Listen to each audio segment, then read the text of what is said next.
बोलो बंदी छोड़ सतगुरु रामपाल जी महाराज की जय हो। सत साई। मैं रामचंद्र, औरैया उत्तर प्रदेश 9760024101। भगत भाइयों, जैसे संत रामपाल जी महाराज जी ने कबीर परमेश्वर जी का ज्ञान बताया है कि काल काल सब कोई कहे, काल न चीन्हे कोई। अब इसको समझना पड़ेगा थोड़ा कि काल कैसे काम करता है। आप सभी जानते हैं, गुरुजी ने ज्ञान बता ही रखा है सभी को, और जगत के भाइयों को भी कबीर वाणी खूब अच्छी तरह से याद है। तो भाइयों, काल जो है एक गुप्त रूप से काम करता है और एक प्रत्यक्ष आकर के। प्रत्यक्ष कैसे काम करता है? जैसे सृष्टि रचना में बताया है कि वो ब्रह्मा का रूप धारण कर लेता है और विष्णु का रूप धारण कर लेता है और शंकर का भी रूप धारण कर लेता है। अपने बच्चों का, पुत्र का ही अपना रूप धारण करता है। ठीक इसी प्रकार से आज वर्तमान में संत रामपाल जी महाराज का जो छोटा भाई है महेंद्र, वो काल ही है, उसे काल ही समझें। कैसे? एक तरफ से ऑडियो आती है मंजू देवी की,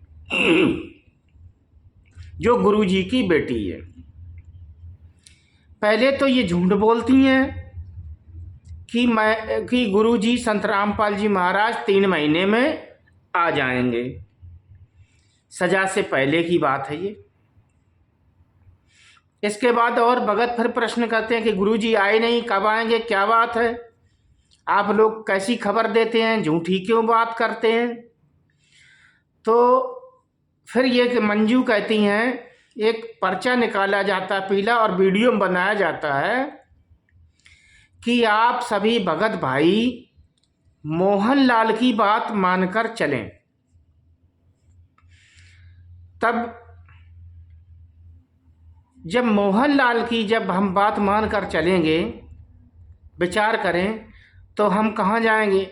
और फिर ये मोहनलाल है कौन, ये जानना चाहिए आप लोगों को कि ये मोहनलाल कौन है जिसे गुरुजी की बेटी बता रही है कि मोहनलाल की मानकर चलें। आप लोगों को मैं बता देता हूँ कि मोहनलाल कौन है। मोहनलाल गुरुजी का भाई महेंद्र ही है, जो गुप्त रूप से काम कर रहा है।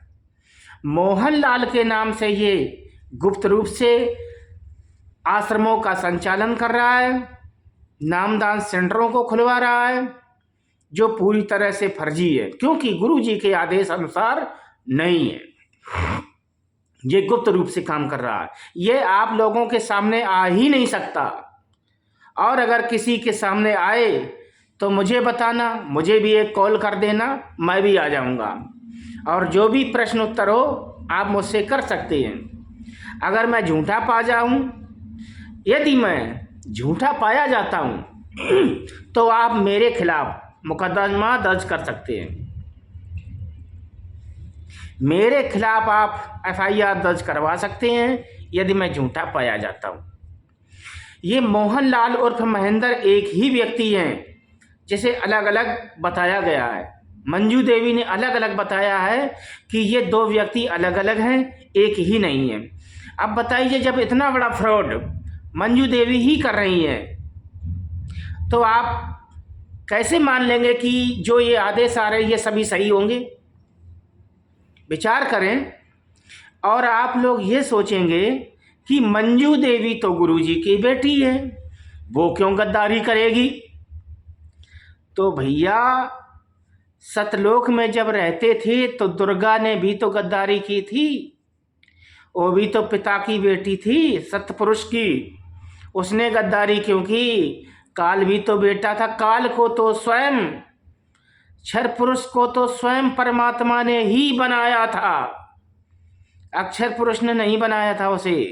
क्षर पुरुष को, काल ब्रह्म को परमात्मा ने स्वयं ही बनाया था। उसने गद्दारी क्यों की? भगत जी, भगत भाइयों, ये परमात्मा ने सभी को स्वतंत्रता दे रखी है कि जैसा करोगे वैसा आप भरोगे, लेकिन स्वतंत्र हो आप, बंधन नहीं है आप पर। इसलिए विचार करें और मैनेजमेंट के खिलाफ एक मुहिम जारी करें। इनसे आप लोग प्रश्न करें कि हमारे गुरुदेव के प्रति इतना झूठा प्रचार क्यों किया जा रहा है। ये जितनी भी पुस्तकें छपकर आ रही हैं, ये कोई भी पुस्तक संत रामपाल जी द्वारा लिखित नहीं है। संत रामपाल जी महाराज जी ने आज तक अभद्र भाषा का प्रयोग नहीं किया है और इन पुस्तकों में अश्लील भाषा का प्रयोग है। आप कबीर सागर सरलाथ को उठाकर देख लीजिए, 598 पेज पर हनुमान जी की पूंछ का वर्णन है। क्या संत रामपाल जी ऐसा ही उदाहरण देते हैं जैसा कि उसमें वर्णन है? और आप जीने की राह देख लेना, 143 पर 145 पर, अब पेज आगे पीछे हो गए हैं, देख लेना थोड़ा। क्या ऐसा ही उदाहरण देते हैं? ये लोग कहते हैं, जीने की राह में भी इन्होंने लिखा है कि सतलोक में मैथुन सृष्टि है। क्या आप लोगों ने कभी संत रामपाल जी महाराज जी के मुख से सुना है कि सतलोक में मैथुन सृष्टि है? मैथुन सृष्टि के कारण